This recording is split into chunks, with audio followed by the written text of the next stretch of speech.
नमस्कार दोस्तों, मैं नमन सिंह स्वागत करता हूं आपका ई शाला में। आज हम लोग संगीत भाग 7 के प्रश्नावली की बात करेंगे। उसके उत्तर कुंजिका मैंने आपको दे दी थी और उसके कुछ उत्तर थे, कुछ हमारे पास में उसकी क्वेरीज आई हैं। उस विषय को लेकर के आज हम लोग थोड़ा आगे बढ़ेंगे। चलते हैं भाग 7 की ओर। पहला प्रश्न हमारा था, प्राचीन कला केंद्र कहाँ स्थित है? कला केंद्र कोई ऑडिटोरियम नहीं है। आप लोग तो परेशान हो जाते हैं कभी कभी, सर कितने ऑडिटोरियम देते रहते हैं आप, कभी कला मंडपम देते हैं, कभी कुछ देते हैं। प्राचीन कला केंद्र जो है ये संगीत की डिग्री डिप्लोमा करवाता था, है जो हमारा चंडीगढ़ में स्थित है। ठीक है, चलिए चलते हैं अगले प्रश्न की ओर। वर्तमान समय में कौन पलुस्कर पद्धति के मुख्य गायक हैं? आप लोग जानते होंगे, लेकिन थोड़ा सा अगर विचार करेंगे तो आपको, जिन लोगों को नहीं मालूम है उन लोगों को अगर थोड़ा सा विचार करेंगे आप लोग, तो आप लोग को बहुत बेहतर आंसर आ जाएगा इसका। पंडित विद्याधर व्यास जी पलुस्कर पद्धति के वर्तमान के प्रतिनिधि गायक हैं, सशक्त प्रतिनिधि गायक हैं, जो कि भातखंडे संगीत विश्वविद्यालय के 2006 के समय कुलपति भी रह चुके हैं, जिसको बोलते हैं हम लोग उप कुलपति भी रह चुके हैं। और ये बहुत ज़बरदस्त गाते हैं, पलुस्कर जी के परंपरा से हैं इस टाइम बड़ा भाई। और आपको ये पता होगा कि आपकी पत्नी प्रोफेसर सुनीला कासीवाल जी ये दिल्ली में हैं, जिन्होंने शास्त्र की और शोध के लिए बड़ी अच्छी बुकें लिखी हैं। आप कभी उनकी बुक लेकर के पढ़ेंगे तो आपको बहुत अच्छा लगेगा। चलिए आगे चलते हैं अगले प्रश्न की ओर। पंडित रामाश्रय झा जी का उपनाम क्या है? देखिए, हम प्रश्नावली में उपनाम और ये सब चीज़ें डालना इसलिए ज़्यादा पसंद करते हैं कि आप लोगों को उपनाम भी पता रहे, क्योंकि आप लोग बंदिश गाते हैं लेकिन ये नहीं पता चलता हमारी बंदिश किसकी मैं गा रहा हूँ, किनकी नहीं गा रहा हूँ। तो थोड़ा सा अगर ये नाम पढ़े ना, आप लोगों को पता चल जाएगा। राम रंग, रामाश्रय झा जी और राम रंग, ठीक है, पता चल गया आपको, बहुत आसान है, आप लोग जान जाएंगे। एक दोस्त ने हमको फोन किया, कहने लगी भैया ये दाहिना हाथ होता है, बायां हाथ होता है, ये वाम हस्त क्या होता है? तो मैंने कहा भैया ये वाम हस्त को ही बायां बोलते हैं, बायां हाथ, ठीक है। तो मैंने अगला प्रश्न दिया था, निम्न में से कौन वाम हस्त तबला वादक है? तो वाम हस्त जो है बाएं हाथ को बोलते हैं। और आप लोग हमेशा सुनते होंगे, जानते होंगे, तो शब्द में कंफ्यूज हो गए, मुझे मालूम है आप लोग शब्द में कंफ्यूज होंगे, आप लोग को मालूम है ये चीज। पंडित कुमार बोस जी ये वाम हस्त से बजाते हैं, बाएं हाथ से बजाते हैं। बाएं हाथ से बजाने का क्या मतलब होता है? बाएं हाथ में वो दहिना होता है उनके, और जो बायां होता है जिसको हम लोग डग्गा बोलते हैं, वो दाहिने हाथ पे रखते हैं।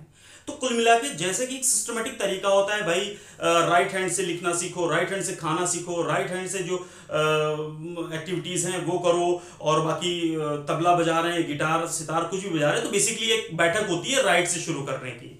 तो ऐसा कुछ होता है, तो ये भाई इन्होंने ऐसे रख लिया। अच्छा, इसके पीछे बड़ी कहानी रही है, लेकिन वो कभी फुर्सत होगी तो वीडियो में बनाऊंगा। इसकी बड़ी अच्छी कहानी पंडित जी ने बताई है, मैंने तो सुना है उस कहानी को। पंडित जी अभी हैं, और जैसा कि मैंने बताया था आपको, बनारस घराने के इस टाइम सशक्त और गजब के प्रतिभावान तबला वादक हैं, जो प्रतिनिधि कर रहे हैं बनारस घराने का। ठीक है, चलिए अगले प्रश्न की ओर चलते हैं हम लोग। रावण हत्था वीड़ा किससे संबंधित है? अरे बाप रे बाप, रावण हत्था वीड़ा, तो भैया रावण हत्था वीड़ा राजस्थान से संबंधित है, ठीक है।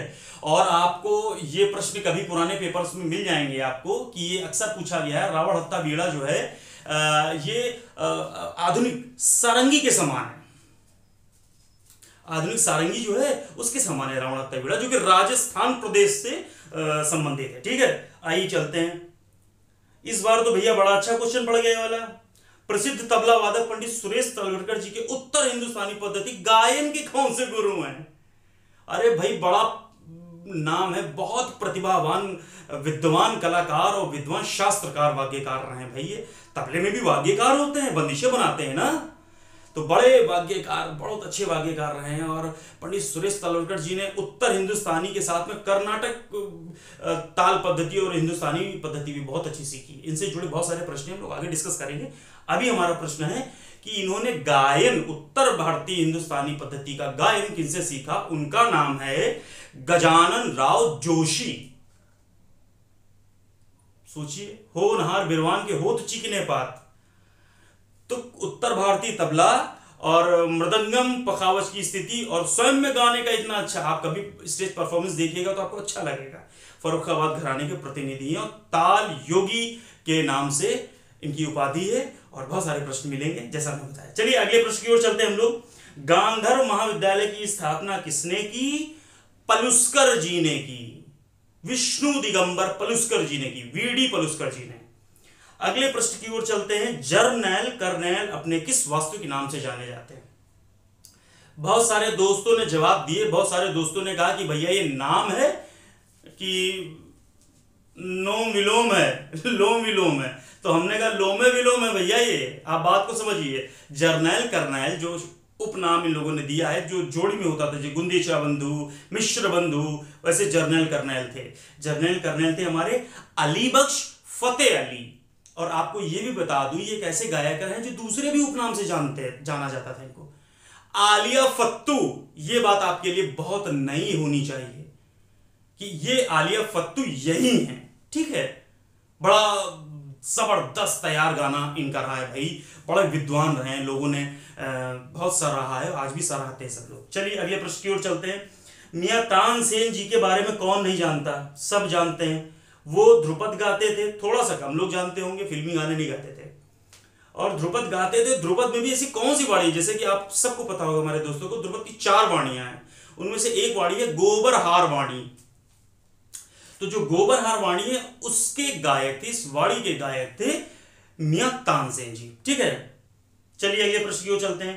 गुणीदास जी अपने किस वास्तु के नाम से जाने जाते थे? अपने किस उपनाम से जाने थे? गुणीदास तो उनका उपनाम था, बाकी किस वास्तु के नाम से जाने जाते थे? जगन्नाथ बुआ पुरोहित। पंडित जगन्नाथ बुआ पुरोहित जी अपने उपनाम गुणीदास जी के नाम से जाने जाते थे, ठीक है। अगले प्रश्न की ओर चलते हैं हम लोग। रस सिद्धांत के आधार पर अनुमितिवाद किसका सिद्धांत है, किसका मत है? जो ये 4 मत हुए थे नाट्यशास्त्र, मैंने आपको बताया था कि नाट्यशास्त्र के टीकाकारों के 4 मत हुए हैं और उनमें से एक मत है, मैं अक्सर देता रहता हूं, देखिए आपको। तो ये प्रश्न हमारा रहा है भट्ट शंकुक। ये जो अनुमितिवाद है ये भट्ट शंकुक का है, ठीक है। चलिए अगले प्रश्न की ओर चलते हैं। द म्यूजिक ऑफ इंडिया के लेखक कौन है? अब आप लोग कंफ्यूज होंगे, द म्यूजिक ऑफ इंडिया तो 2 लोगों ने लिखी है, लेकिन इनमें से आपको ऑप्शन छांटने, इन ऑप्शन में कोई एक ऐसा है जिसने the music of India book लिखी है। वो है हर्बर्ट ए पोपली या हर्बर्ट ए पोपले, ये भी आता है कभी कभी लिख करके। अच्छा, दूसरा नाम है अतिया बेगम, इन्होंने भी द म्यूजिक ऑफ इंडिया लिखा है, ठीक है। इस बात को नोट कर लीजिएगा, पॉइंट नोट कर लीजिएगा अपनी बुक में। और वीडियो आप पूरा देखते रहेंगे तो आपको बहुत सारे एक प्रश्न दे करके इस 20 प्रश्न में आपके कम से कम नहीं तो 55 से 60 प्रश्न तैयार होंगे अगर आप वीडियो देखते हैं। और हमको ये बार बार कहना पड़ता है, हालांकि मैं बार बार नहीं कहता हूं, मुझे विश्वास है आप लोगों पे, आप लोग पूरा वीडियो देखते हैं हमारा, इसलिए मैं कहता नहीं हूं, लेकिन हाँ औपचारिकता है, जैसा कि मैं अक्सर कहता हूं, ये अभी भी कह रहा हूं। चलिए आगे चलते हैं। तबला के दिल्ली घराने के कौन तबला वादक पद्मश्री प्राप्त करता है? भैया छम्मा खां साहब रहे हैं, उनके बेटे शफात अहमद खां साहब रहे हैं, वो पद्मश्री आर्टिस्ट रहे और जबरदस्त प्रतिनिधि किया उन्होंने, दिल्ली घराने के तबला वादक रहे। और ये तबले के दिल्ली घराने के, जैसे आपको पता है गायन के भी दिल्ली घराने के रहे हैं, जैसे मियां चपल वही दिल्ली घराने वाले, तो इस तरीके से शफात अहमद खां साहब तबले के दिल्ली घराने के रहे, जो कि पहला घराना रहा है, ठीक है। चलिए ये पद्मश्री पाए हैं, ठीक है। चलिए अगले प्रश्न की ओर चलते हैं। स्वर मेल कलानिधि ग्रंथ किसने लिखा है? रामामात्य जी ने लिखा है भैया, ठीक है। रामामात्य जी ने स्वर मेल कलानिधि ग्रंथ लिखा है। अगले प्रश्न की ओर चलते हैं। बहुत कंफ्यूज करने वाला प्रश्न है, इनमें से कौन कथक के लखनऊ घराने से संबंधित नहीं है भैया? इस बात को ध्यान दीजिए, मैं हमेशा कहता हूं प्रश्न पढ़ेंगे तो 20% उत्तर अपने आप आ जाएगा। अरे भाई मैंने 5 इसमें ऑप्शन दिए हैं और आप लोगों ने बहुत अजीब से प्रश्न के उत्तर दिए हैं और बहुत सारे कमेंट्स किए हैं, और ये मुझे फोन भी करके मुझसे कई बार ये बात पूछी गई है कि ये भाई आपने क्या दे दिया, ये कौन सा प्रश्न दे दिया है? तो मैंने क्या पूछा है आपसे? मैंने पूछा है कि कथक के लखनऊ घराने से संबंधित नहीं है। 3 कलाकारों के नाम दिए हैं और एक में लिखा है नहीं, 3 कलाकारों के नाम दिए हैं, फर्स्ट कलाकार, दूसरे कलाकार, तीसरे कलाकार, इसमें लिखा है नहीं और इसमें लिखा है उपरोक्त में सभी, ठीक है, उपरोक्त में सभी। तो आप लोग को यह होना चाहिए कि लखनऊ घराने से संबंधित नहीं है, तो इनमें से क्या होना चाहिए, इनमें से कोई नहीं, ऑप्शन ये होना चाहिए, इनमें से कोई नहीं, चूंकि ये ऑलरेडी कथक घराने से संबंधित है, तो इनमें से कोई नहीं ऑप्शन। देखिए ऑप्शन लगाना पड़ेगा आपको, ऑप्शन में देना है आपको, लिखना नहीं है इस जगह। तो बहुत कॉमन सेंस और बहुत आराम से इस चीज को अगर समझने का प्रयास करेंगे तो अपने आप समझ में आ जाएगा। क्या आपने, देखिए मैं एक बात बता रहा हूं, एक हमारे दोस्त ने हमको जो है मैसेज दिया था, मैसेज क्या दिया था, सुना रहे थे, हमने एक चुटकुला सुना था, तो मैं आपको चुटकुला सुना देता हूं एक, तो बहुत बढ़िया सा। जैसे कि क्या आपने अभी भी भिखारी के जो पात्र होता है जिसमें भिखारी पैसा रखता है, उसके बर्तन से पैसा लेना छोड़ दिया या अभी नहीं छोड़ा? हाँ या ना में जवाब दीजिए।